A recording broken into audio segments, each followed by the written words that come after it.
DJ Event Planner will change the way you manage and run your business. Streamline all of your procedures and software into one easy-to-manage system. DJ Event Planner, the ultimate online planning tool.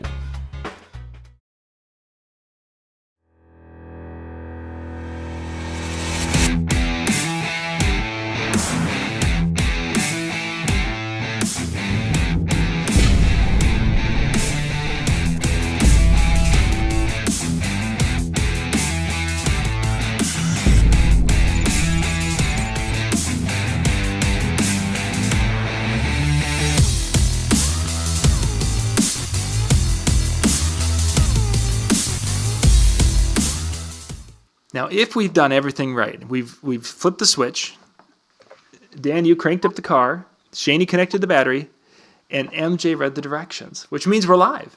Jeez, if I read the directions, we're screwed. That means we're going to explode in like 5 minutes. Did the directions have pictures? Yeah, no, they were, and they were written in poorly translated English direct from. They were pictures, but they were from the other model. They were from last year's model. That's why we couldn't get it to work. Take lever looking, remove thingy. Oh, yeah, great. Good evening, everyone. We are here tonight. We're going to be talking, give you guys a quick little show, and we're going to hit basically one topic, and then we've got a couple little small things we'll do after that. But tonight's topic, we're going to talk about, well, a lot of you got to see the Mariah Carey New Year's Eve thing. What, wasn't planned? It was, according to what they were saying this afternoon. It's Dick Clark's people were trying to be evil to poor Mariah. I got the story if we want to run down it. So we'll talk about that. But what that got me thinking about is there's times where things happen at our events, and we're going to go through and kind of talk about some of those things and what you can do around those situations and how you could handle those. And some of it will be things that we share, and there's going to be some things that you in the chat room have had those experiences, and you can share some ideas. And I really want to look at a bunch of different circumstances, because there's things and things that will happen, and there's really no way to practice for it unless maybe you've heard someone talk about it, what have you. And that's what I want to dig into tonight. So MJ, give us the details. I have not heard much since about 2 o'clock today. I haven't heard the latest. So give us the lowdown. Well, there's a back and forth between her people and the people from the New Year's Eve, which is the Dick Clark production company. And it started with her group saying that her on stage stuff, some of the stuff she actually did say on stage, we're missing some vocals in here. I guess we're playing this song, they picked the wrong song.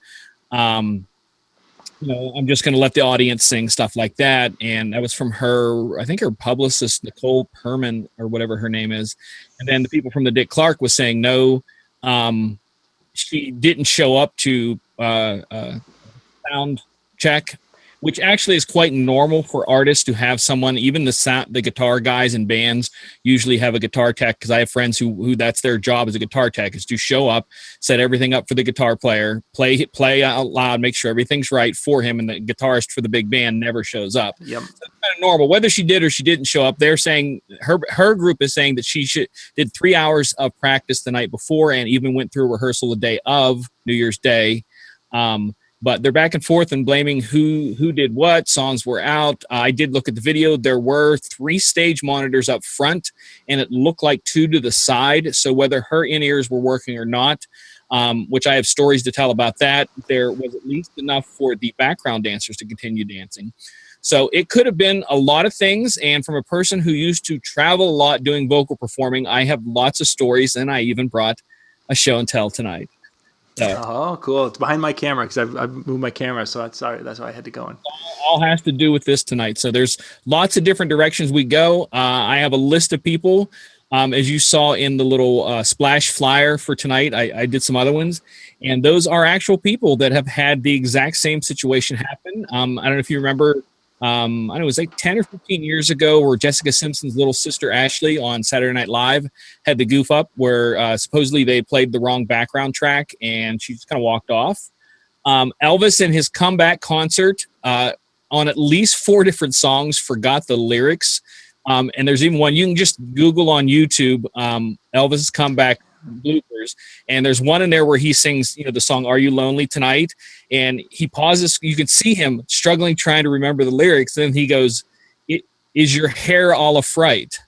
Because that's he goes, "Are you lonely tonight? Is your hair all a fright?" And then he just kind of stops because he just completely forgets the lyrics. There's been countless pictures of Michael Jackson, where he's holding the mic and then doing this, so you can't see him missing a lip sync because he doesn't know where he's at and stuff. And even Frank Sinatra has said on many different occasions, believe it or not, I've heard him say this in an interview, that he has had nights where he performs so badly he questions that he should even be in the music business. And this is Frank Sinatra, the chairman himself.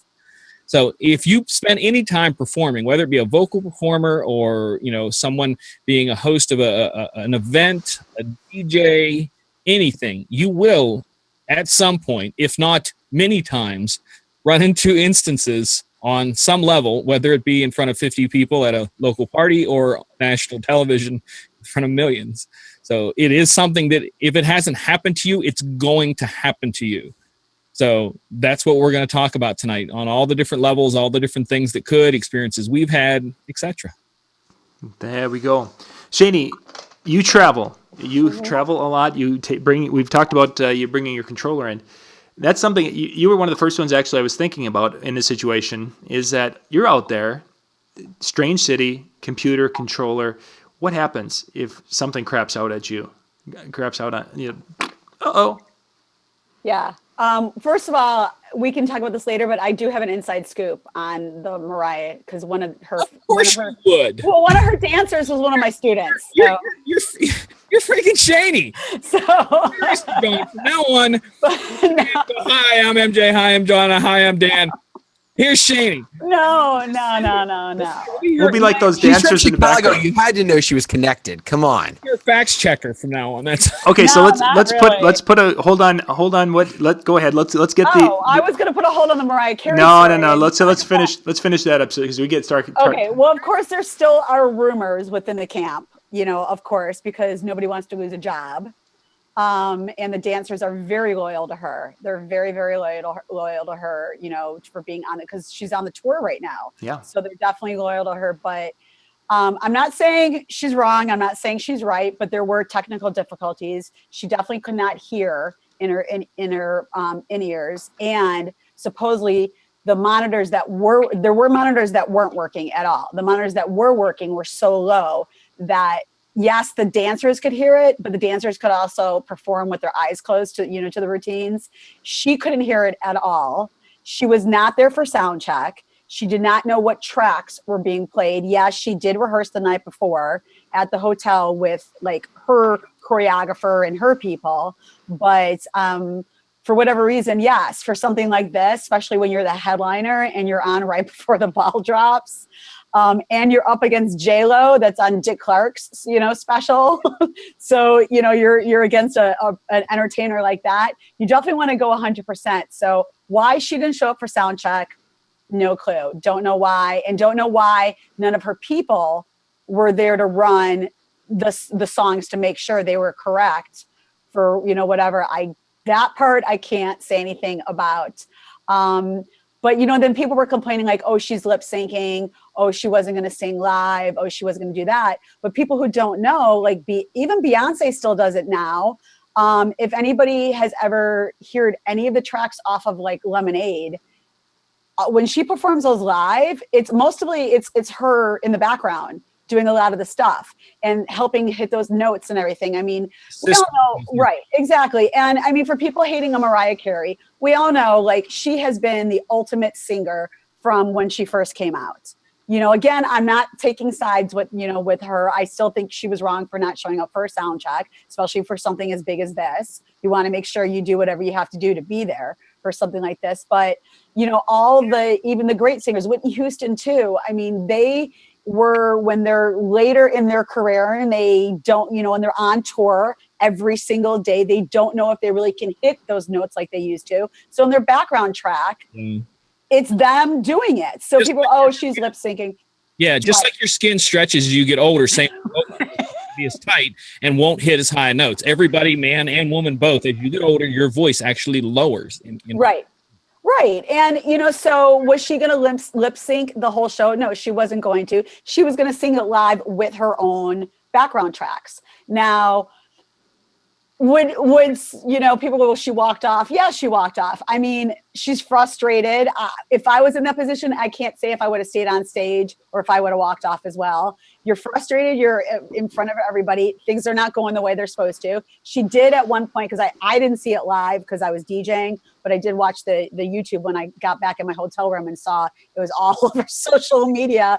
Because first of all, I saw, the last star that died of 2016. And I was like, oh my God, somebody died. And they're like Mariah Carey's, career. And I was like, oh, okay, I have to, have to look at this.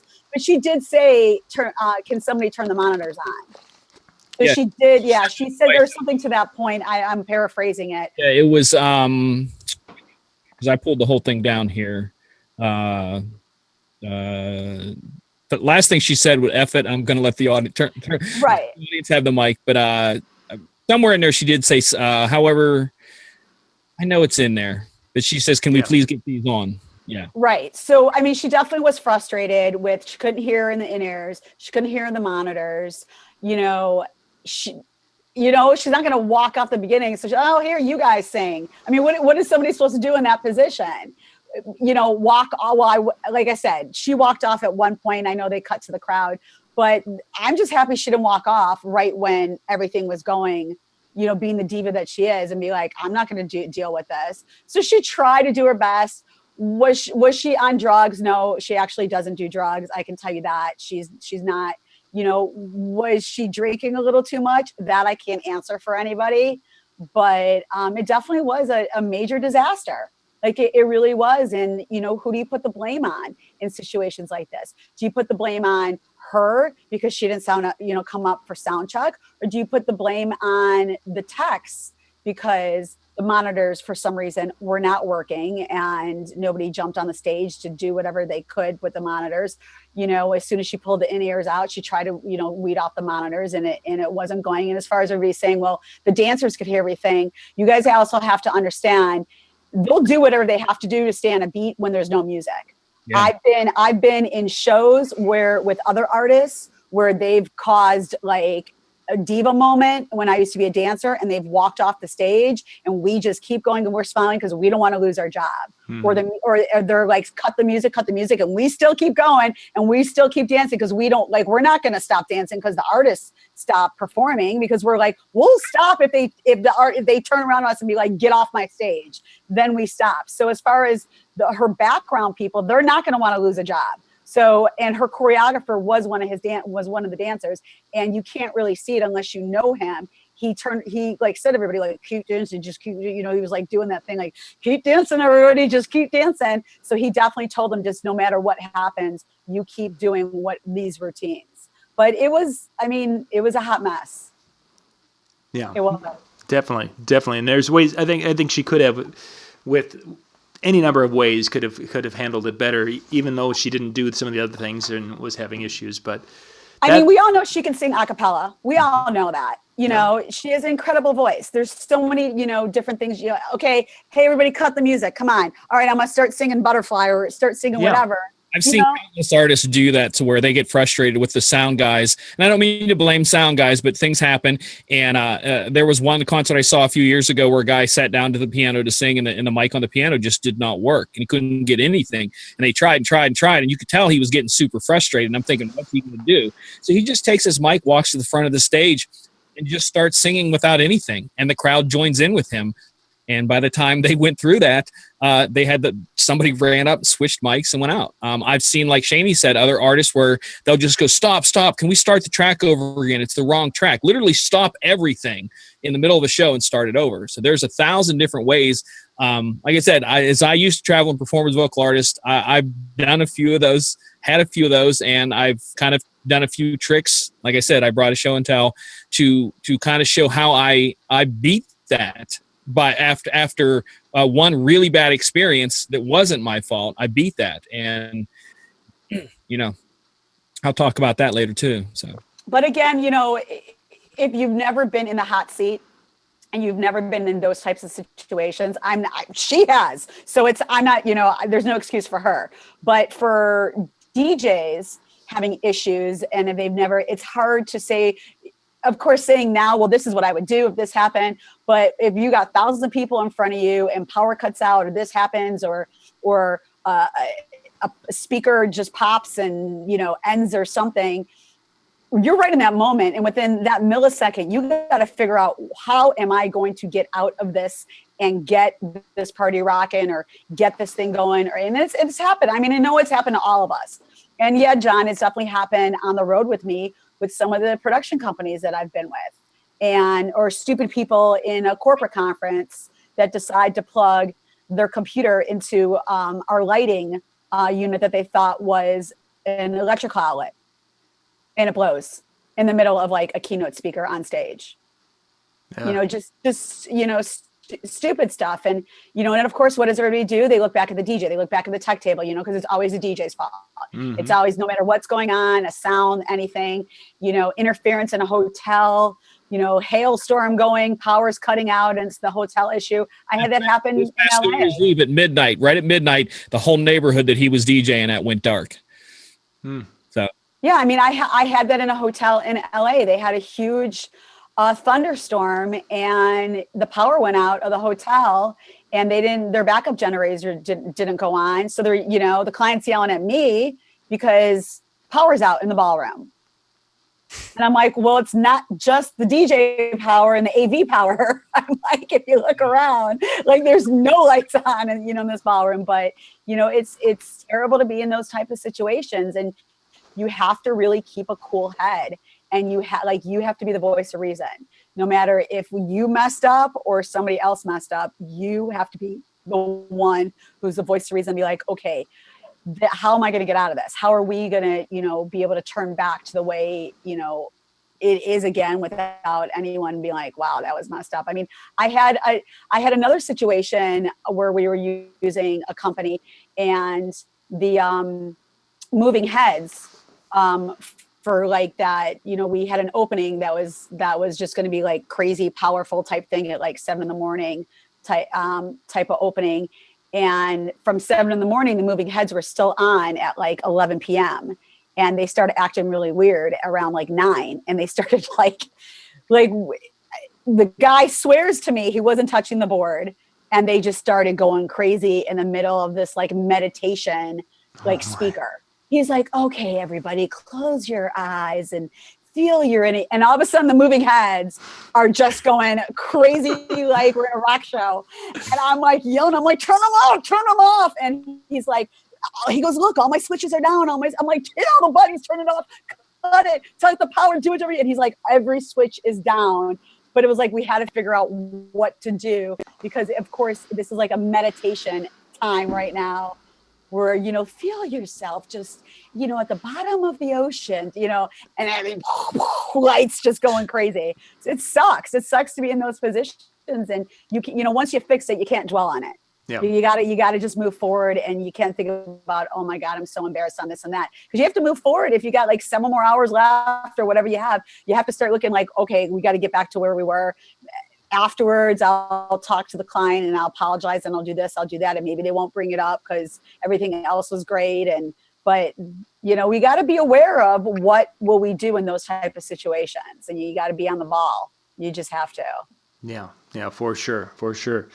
Dan, you and I, of course, are mainly wedding guys. So we've had some issues, but a lot of our issues we can cover because we have carrying backup equipment.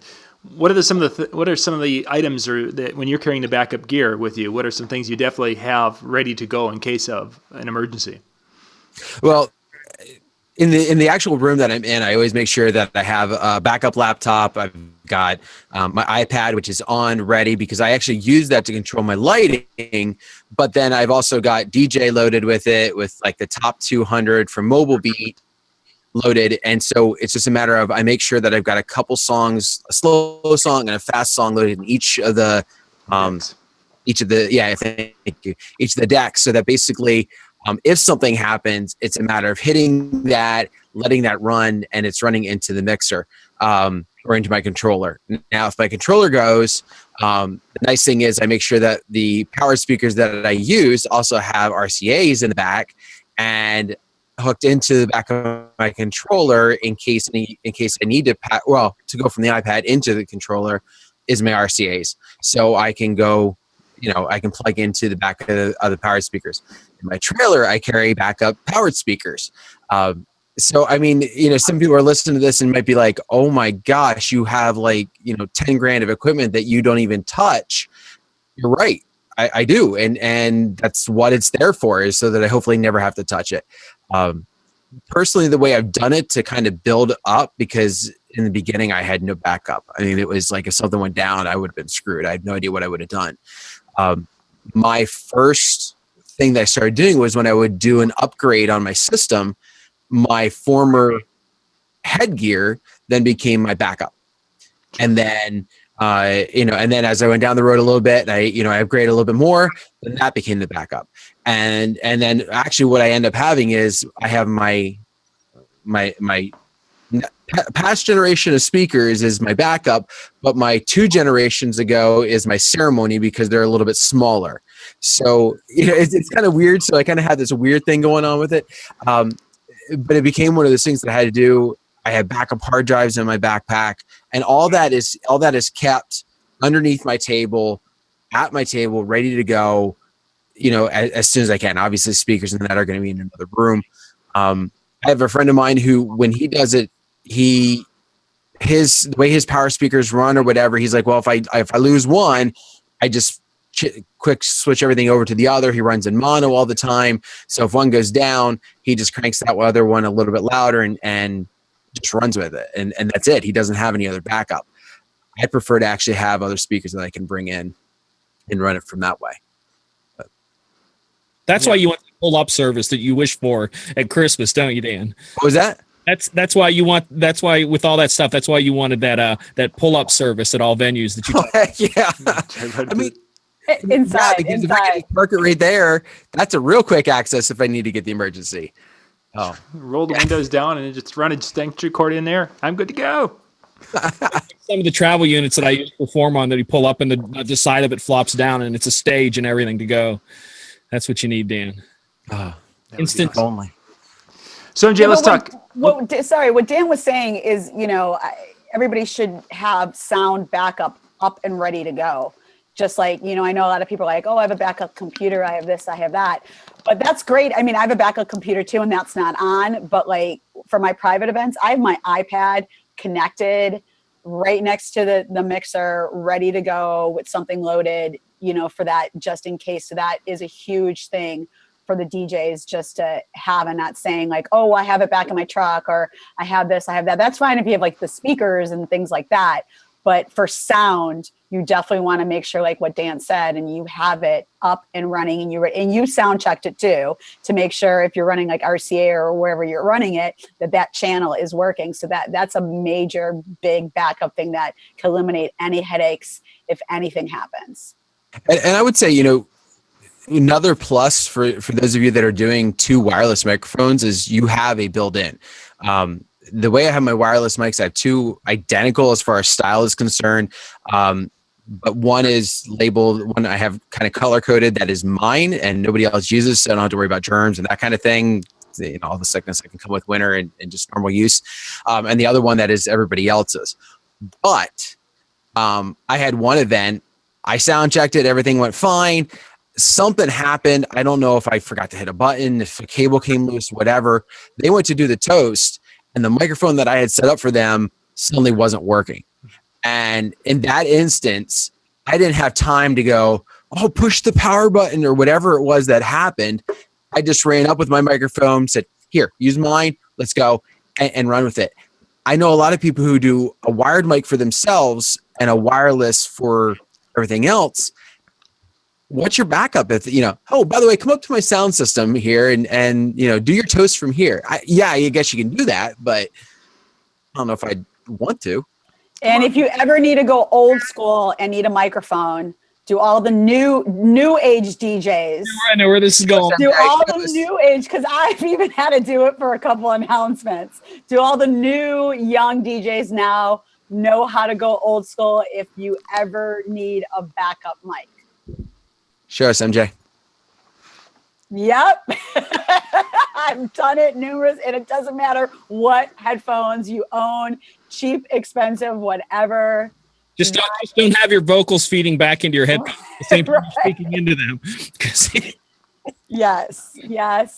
That is like the most old school. If you have to hand it to somebody to make an announcement. I've never done that. I have. In all my years, I've never done that one. Owns a blue Civic, please move. Last call for alcohol. Last call.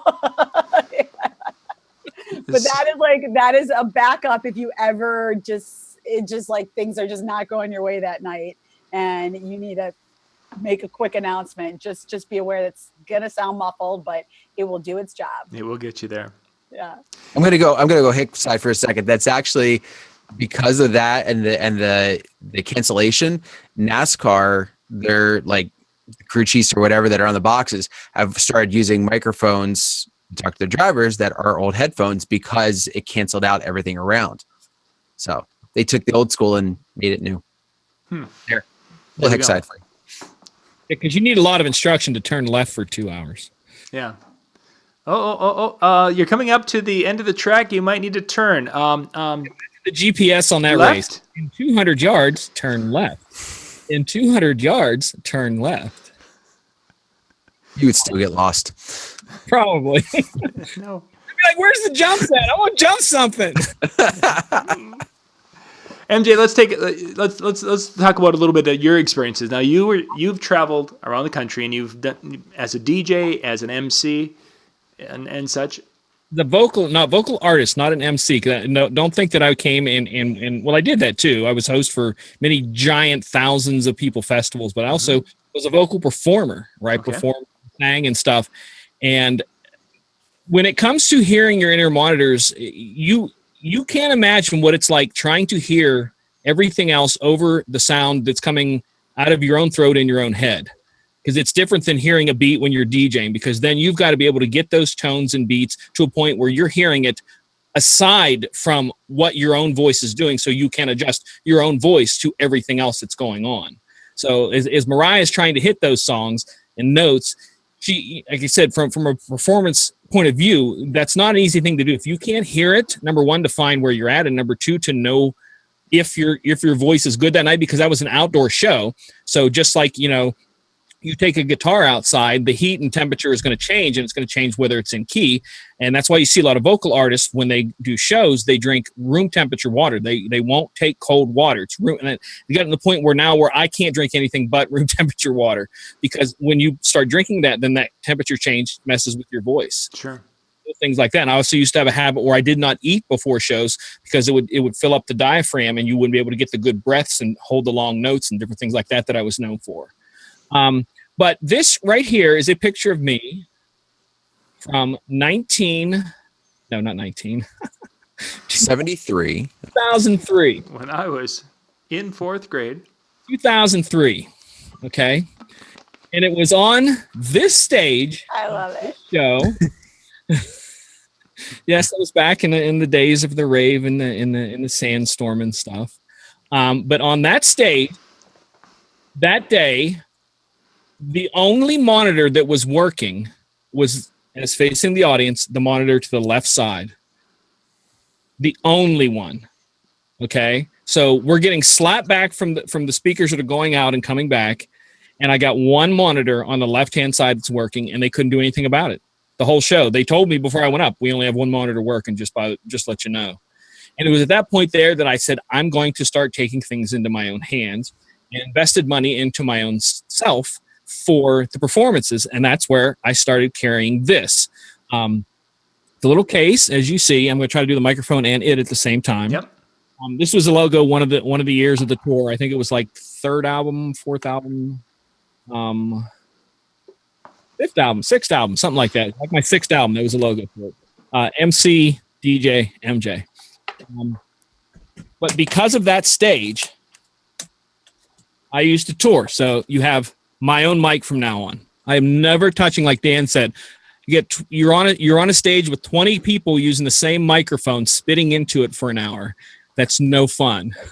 So from now on, and I carried mine, and I learned to get ones that you can take the tops off, to Lysol it. And trust me, I Lysoled it all the time for my own darn self even. Yeah. But number one, carried my own mic. I didn't trust anybody else's mic.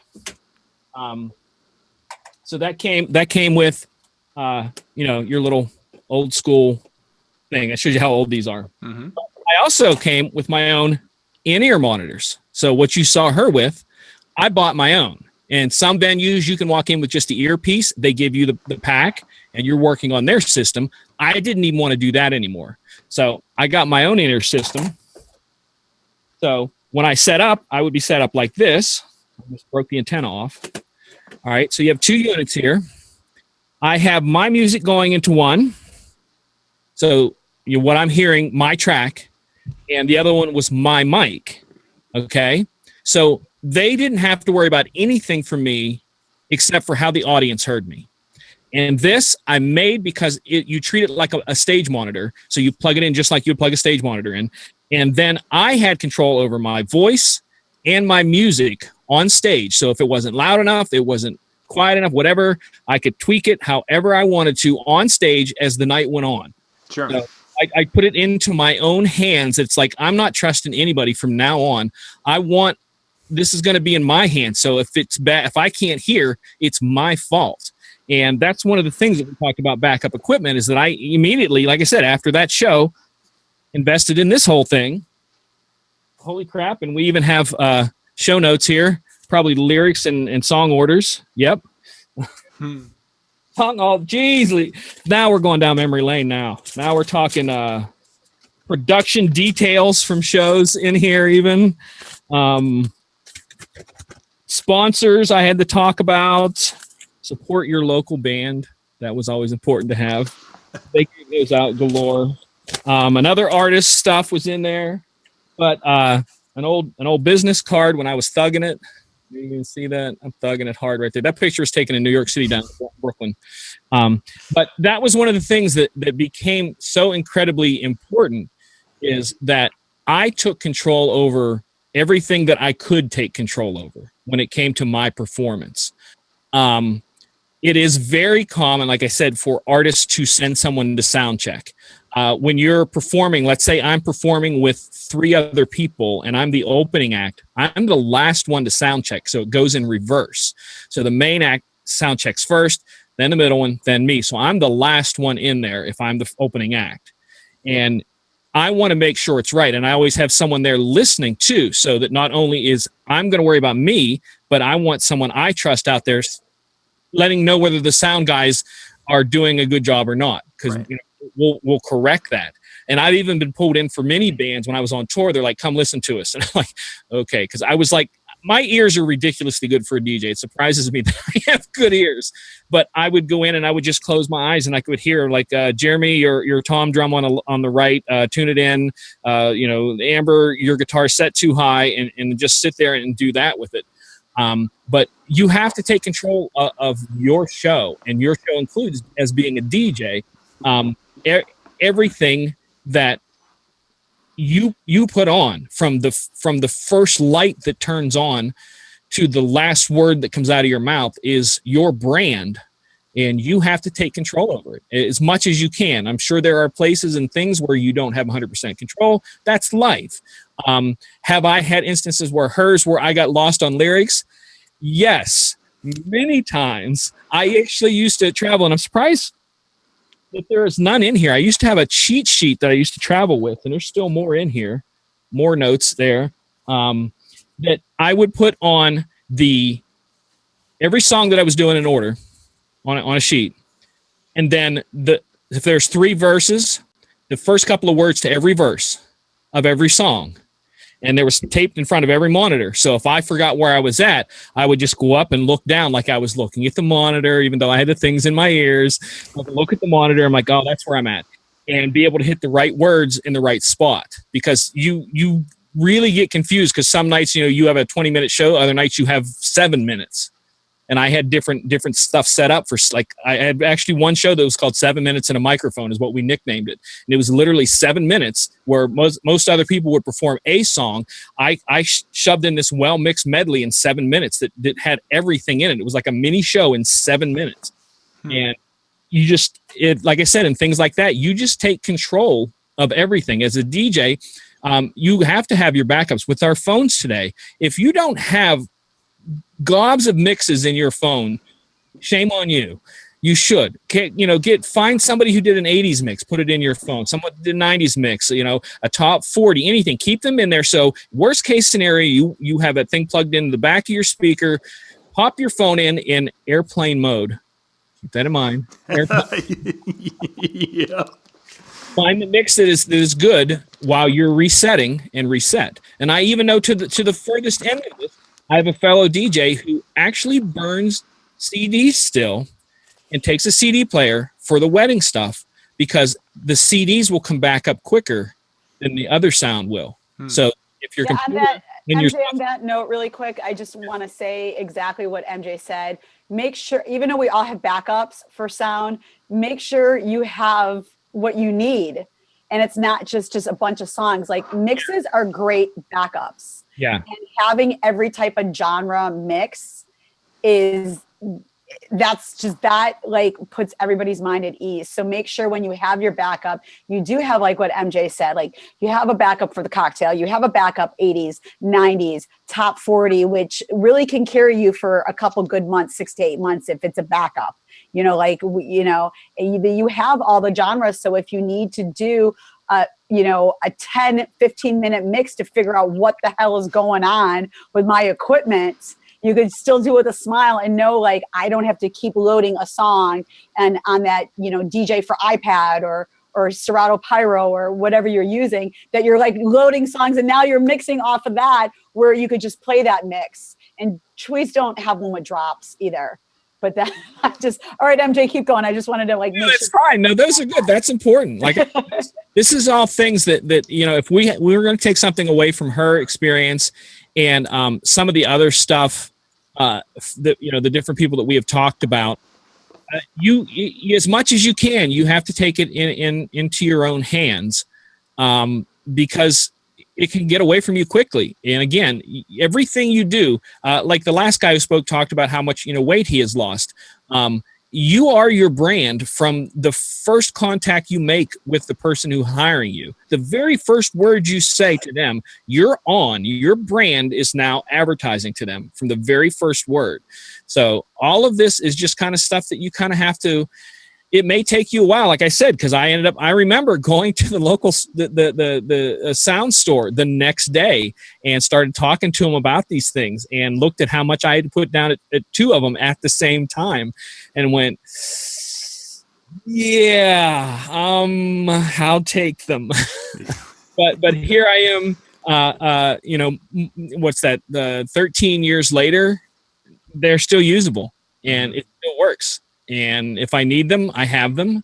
But it was an investment into your business. Sometimes little investments like this, as opposed to having the greatest lights in the world or something, those little backups. I actually have a tiny little $200 netbook that I carry as a backup, loaded with songs and stuff, that to where I can load the basic virtual on it and have volumes and everything on this little $200 netbook, but now they have iPads. Back then when I bought that, they didn't. Yep.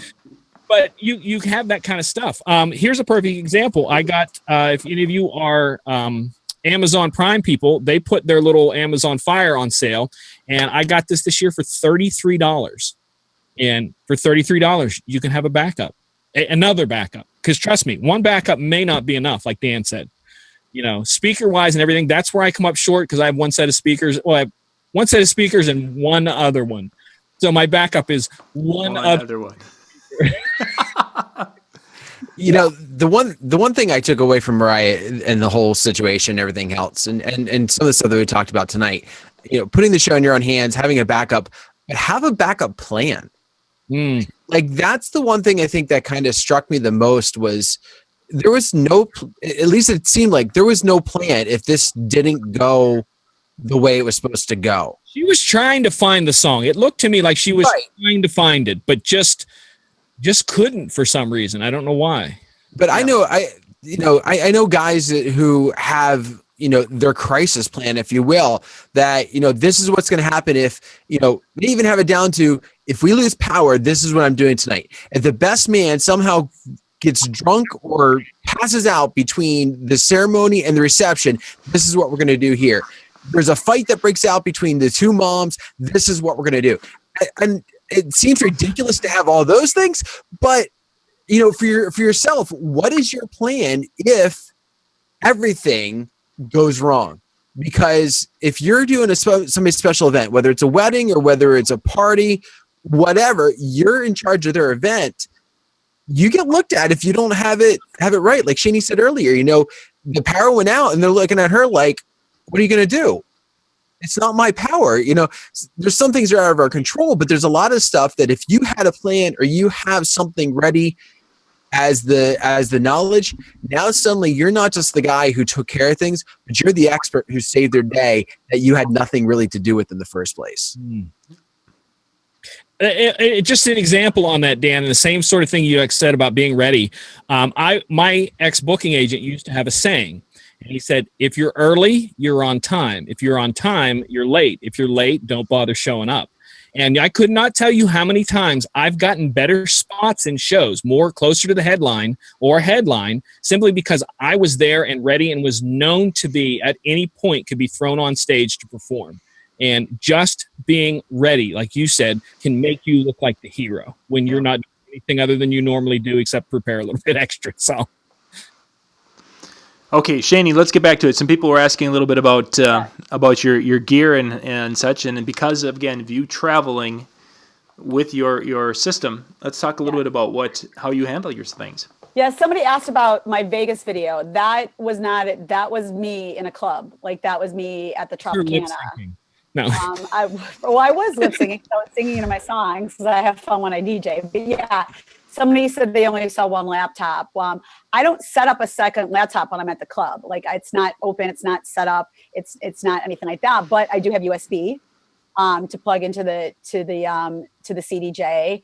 I do have like a lot of other stuff for backup. But when it comes to the club, I don't have it's not like a private party for me. I don't have like all that type of backup. Plus, if it's the club sound system that goes down, that's on the club. That is not on the DJ that's coming in for the 3-4 hours that's getting paid. And I'll still get paid.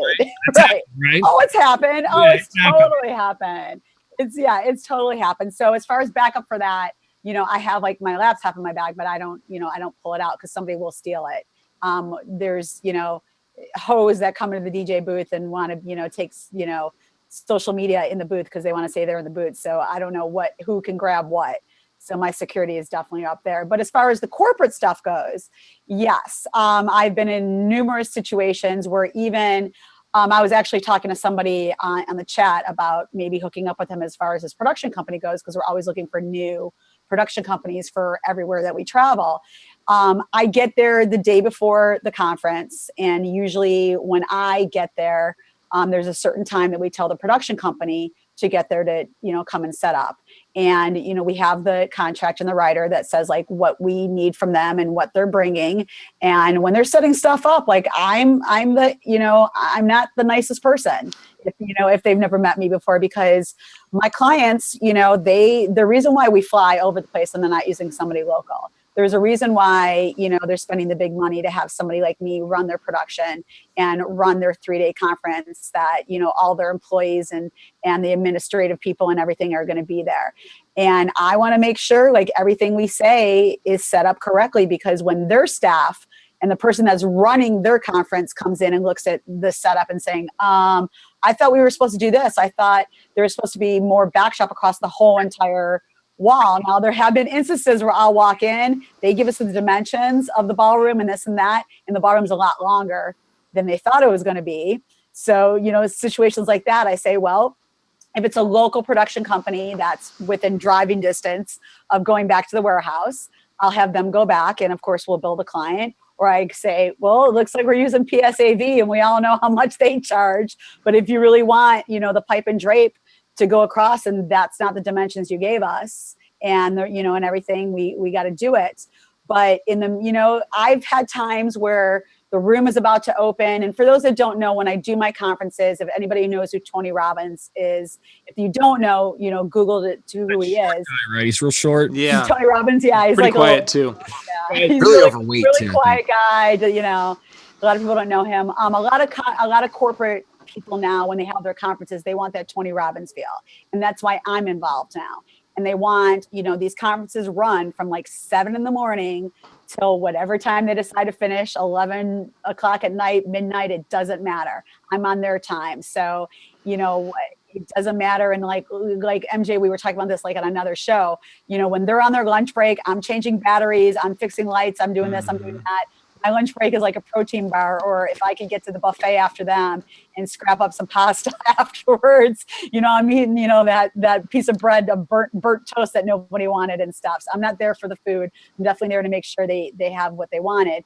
But they want the lights and they want the music. And when they're walking to the room at 7 o'clock in the morning, they want this high energy. Yeah. And, we're running their PowerPoints and we're running this and we're running that. And yeah, I've had people 2 seconds before they're about to go on stage, when I've already mic'd them. So I've already talked to this person, already put the lavalier or the countryman or whatever on them. They come back and go, oh, by the way, I didn't give you my PowerPoint. Been there, yeah. Oh, by the way, no. What? Yeah. Now, if it's a lower budget one and I'm the one-man crew where I'm running everything, boo-boo, it's not going to happen. It's not, unless you don't want an intro song, you don't want any of this going, and now I got to try to put your thumb drive into that laptop, and the laptop, and usually it's the client's laptop for the PowerPoints as well. It's not my laptop, it's the client's laptop, and it's usually a PC. And as we know, most corporate people now are working off of Macs and stuff, so a lot of them are doing keynotes. And for those that don't know the whole AV about that, Keynote is not compatible with a PC. You have to switch it to a PowerPoint and then put it into the PC and everything. So you're giving me 2 minutes to try to figure all of this out when I'm not listening to the person on the stage right now to see if there's a mic cue where they're saying, hey, can we get the third mic up here for, for question and answer? And I'm not hearing all that when I'm by myself.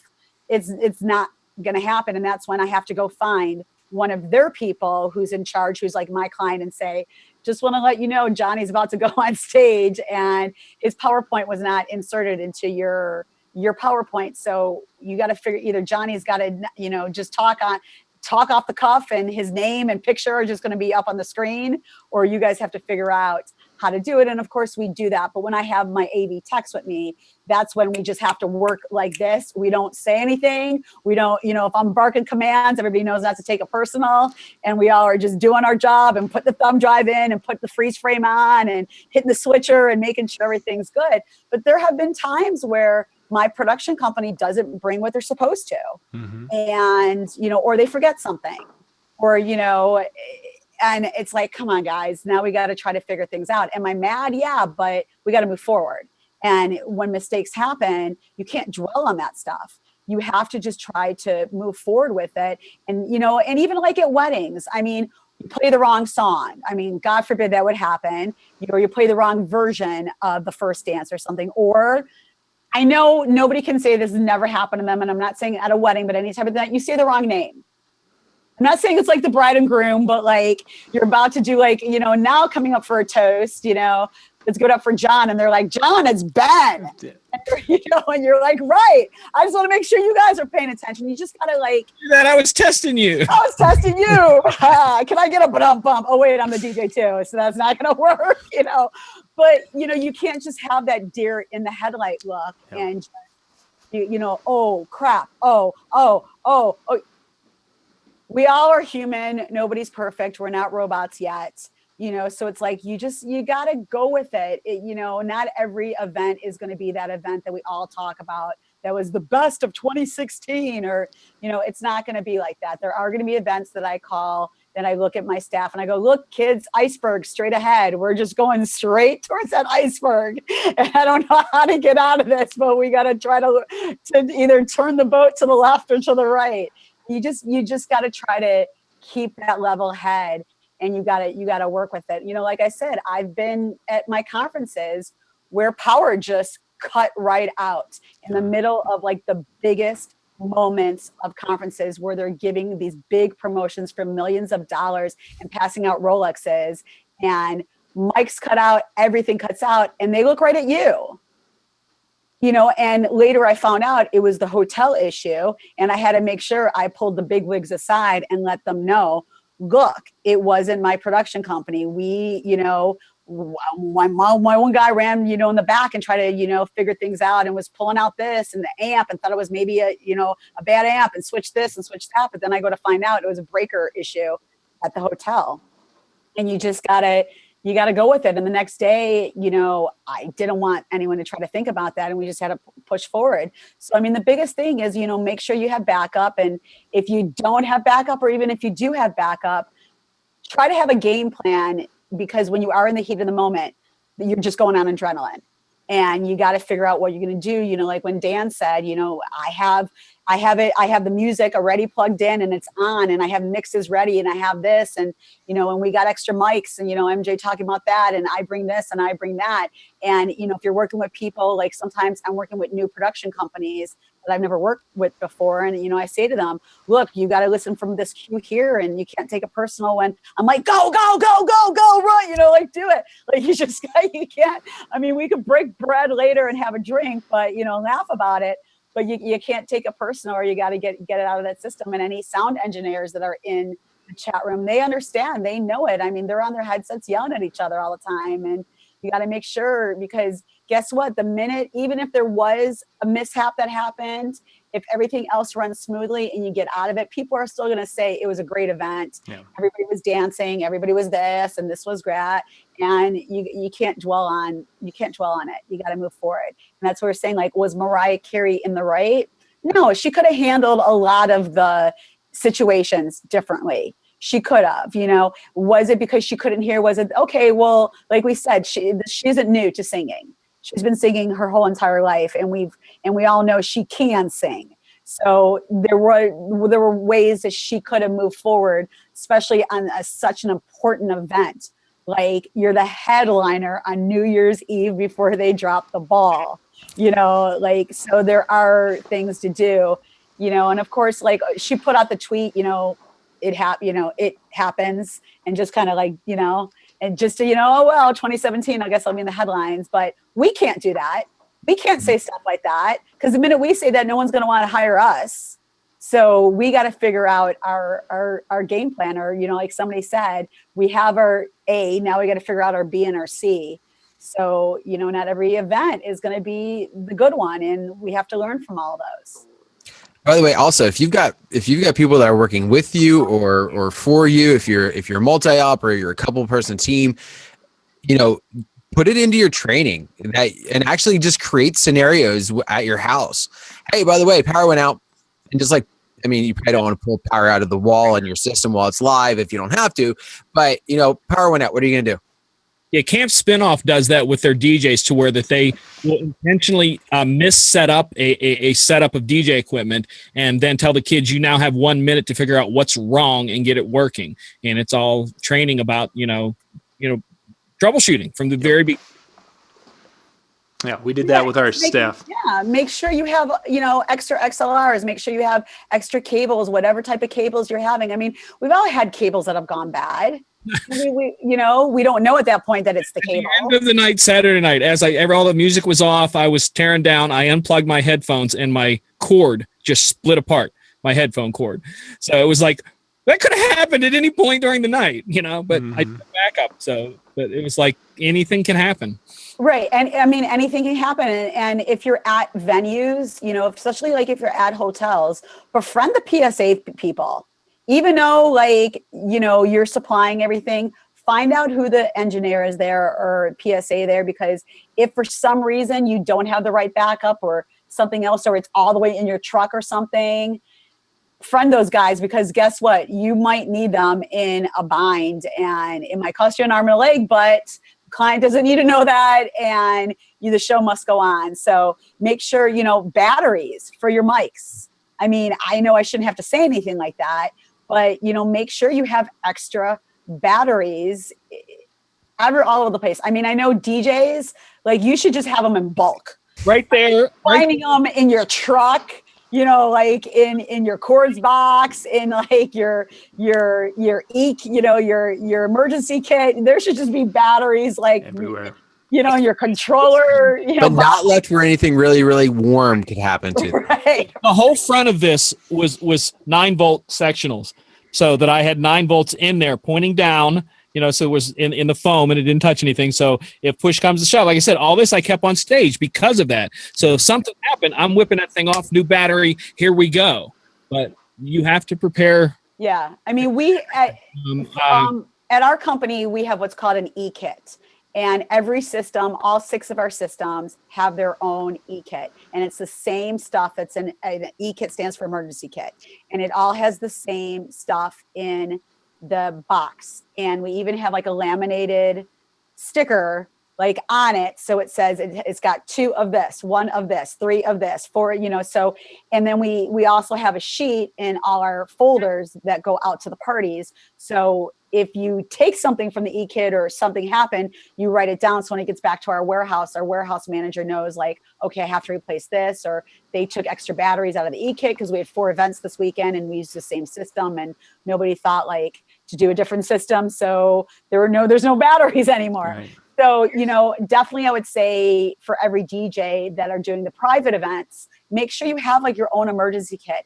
And I'm not talking like a pair of pants. Like I'm not talking deodorant and stuff like that. I'm talking DJ emergency kit of backup stuff that you can put in there. And I'm not talking like after you could everything. All of that, because better safe than sorry. Even if you carry around for a whole entire year and you've never used anything in there, kudos to you. That means keep progressing and keep moving forward because you got it going and you're going to keep making more money year after year.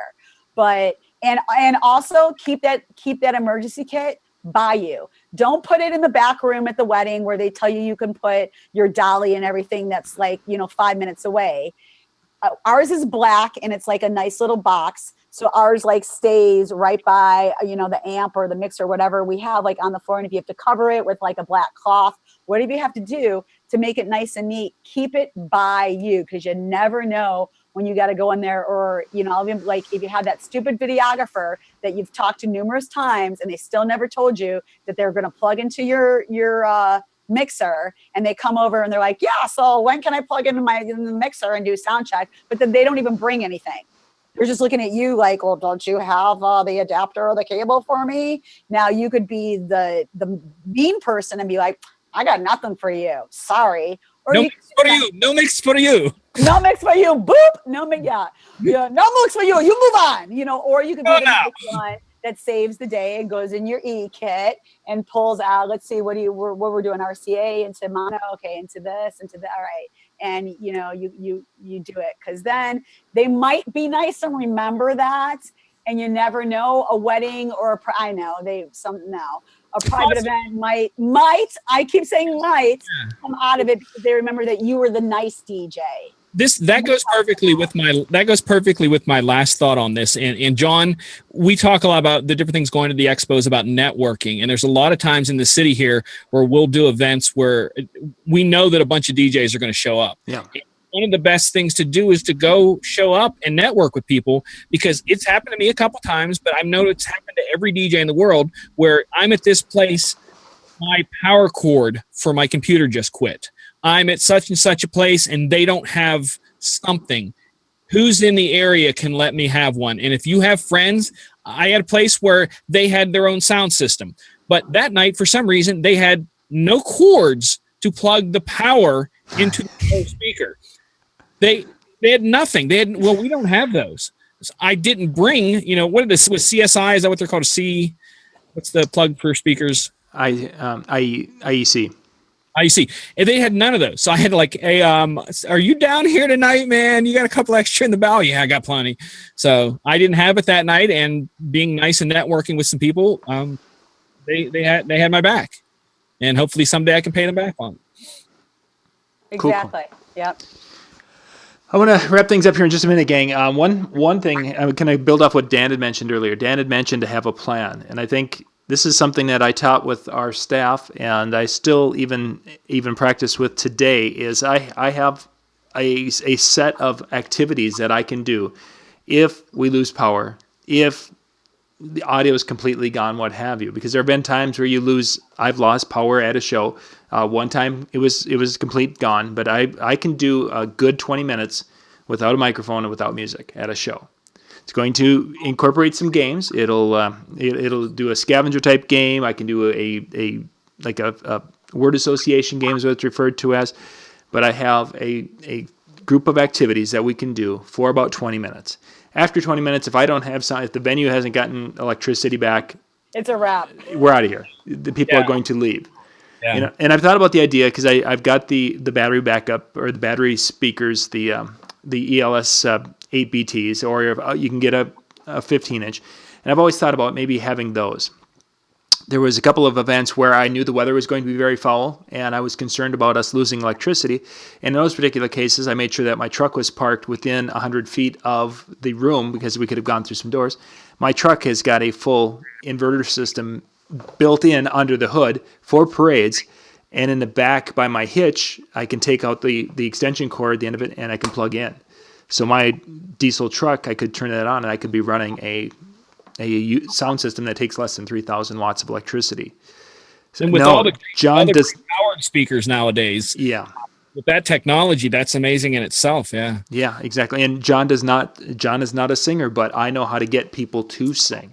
And that's one of the activities, actually doing They needed you New Year's Eve, John, in New York. Precisely. That would have been my way to handle it, is to get the crowd. And I would have, you're my backup dancers and I love you, but it would have been out there. And you guys know the lyrics, go. And just, if she would have worked that crowd. And that's when you get your backup dancers to be your hype men. Like you have them stop doing choreography and you have them like in the front with you. Hyping and like sing, right. And that's when you utilize what you have. That's I've done that at shows where I've had to just simply make the audience entertain themselves. Yeah. You have to. Yeah. Yep. And that works. It's not your plan, but you got to be ready. Exactly. And when you have that situation, and I did have one where we did roughly about 5 minutes, and we were halfway through the second activity, and the power came back on, and you would think that, no, the people wanted to finish that game. They were into it. And it was a wedding. Competitive. And after we were done, they were like, are there more games we can do? It's like, well, yeah, there is. Well, how about we do another game in 10 minutes? And I think we did 4 or 5 more games that night. Awesome. And it was, some of them were somewhat silly, but yeah, I think we did. And let's say sillier the better. It was, let's say it was the Johnson wedding. Is the last name of the couple. So we did the Johnson wedding idol contest, and that's where Howie was mentioning singing, or excuse me, Hubcap Dude was mentioning singing. So they were going to have an idol contest, and the bride and groom picked 4 people. He picked 2, she picked 2, and they were competing for the bride and groom. And they came up and they picked a song and they sang along to it. Basically, it was kind of a glorified lip sync. The crowd absolutely loved it. When you can make the audience be the performer, then you've transcended beyond an entertainer at that point. And exactly, that's when you are an entertainer. That's so true. When you could do stuff like that, just in the heat of the moment. And thank goodness I do bar and bat mitzvahs. Yes, because I have incorporated so many of my games in situations like that, at corporate parties, at weddings, whenever stuff like that has happened. I have pulled out, they have no clue these games are made for 13-year-olds. And they get more competitive. Those adults are, like you said, like the power came back on, we were good to go. And they wanted to finish up, because one team was like, well, they're only 2 points ahead of us, so we want to finish the game. So And I was like, I'm not giving out prizes. I don't know if you guys, and I even said that to them. I go, you guys know there's like no prizes, right? We don't care. It's knowing that we beat table number 7. And I was like, okay, so Like you, definitely Shani, what went in the John's trivia saying. contest, right? Well, yeah.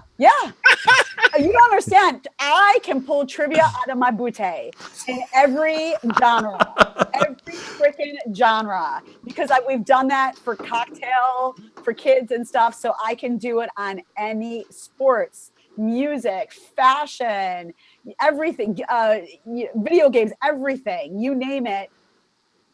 That trivia will to do everybody. But yeah, John, keep going. Definitely. Yeah. Well, that I'm just kind of was wrapping it up. That's the idea, is having some games. Word association. You mentioned trivia. A quick one with the trivia is you have your trivia. I carry trivia questions with me that are some lower elementary trivia game questions, and I've got a little stopwatch that's in my kit, my emergency kit, and if we have to, someone runs a 30-second timer, and let's see, can you get through 10 questions in 30 seconds? Go. And that little game, you'll have people lining up and say, I can do that. Most of my questions, I think at one time I used to print them out, and I had 200 questions revolving around the local professional sports teams. Mm-hmm. And you get into some of those events, and that was, oh my God, the people just thought that was great. 200 and some questions that were, who is this running back, the running back number that, yeah. So have a plan, put your thoughts together in advance, because you may never need it, but boy, when you have it, then you've got a crowd that's going to basically love you and refer you for a long, long time. Yeah, because they'll be like, in any situation, John knows what he's doing. Yep, exactly. But it's true. I mean, stuff like that, trivia, I mean, all that kind of stuff. Even if you just go on the internet and you copy any questions, like 12-year-old trivia. I mean, you don't want to make it hard, because people aren't going to want to do it, especially when you're in a situation. It's not like they asked for trivia for something. But even like the old minute to win it games, I still have those as backup. Yeah.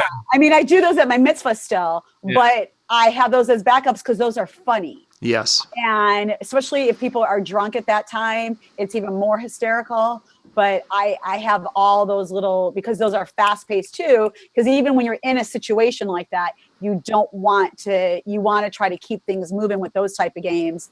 So there's different people popping up and things like that. And you're like, we get anything fixed? What's going on? I'll play more games. But like the minute to win it stuff, like scavenger hunt, all that kind of stuff. Like, I think those are just great to have as backup people. Don't be sitting like, I'm going to do a wedding and I'm going to do all these games. Those are backup. You want to play music and you want what the bride and groom want. But those are great to have when there's just those situations and the sound isn't working and the lights aren't working and this isn't working. You don't have a mic and you don't have this and you don't have that. What am I going to do besides trying to go yell at the banquet hall or the hotel and figure out what's going on? And now everybody in the wedding is like, what's happening? Oh my God, why is the DJ suck? Because, they don't know. So the DJ is always going to suck no matter what. When there's something that's going on, we always suck. So you got to not suck. Don't suck, people, when it comes to DJing. There's our way to end it for the night. That's the show title right there. Don't suck. Don't suck. Hashtag don't suck. Thank you guys for being on tonight. Thank you for watching this evening. Tomorrow night we will be back again. We've got 2 shows again tomorrow night. We're into that time of the year. We've got Ben Stowe coming in with another Tuesday night with Ben Stowe live. Tomorrow night is going to be all about lavalier microphones. Ben is going to go through and talk about the good and the bad, the spots to use them, when not to use them, and then how to use them properly. So if you do any kind of live sound, ceremony sound, what have you, Ben is going to be taking us through lav microphones in a big way. So my head is already starting to hurt because he's going to pull out a frequency chart. Why would you need a frequency chart with lav mics? That was crazy. He will pull one out, and there'll be a graphic. So, and then after that, Bryon Red will be on at 10 o'clock Eastern, and we'll be chatting about our Tuesday. He had a topic. I was just looking for the topic. He had a really good one picked out for tomorrow night, but I'll have to find that because we were talking about something that we were going to be doing. You know how it is when you can't find what you're looking for? Maybe that's me getting old. I think Bono sent that, didn't he? Yeah. Yeah, I can't find it. So you guys will just watch for the DJNTV stuff tomorrow, and we'll get her there. So, Shani, Dan, MJ, thank you much. We'll catch you guys tomorrow night. Have a great evening. Good night.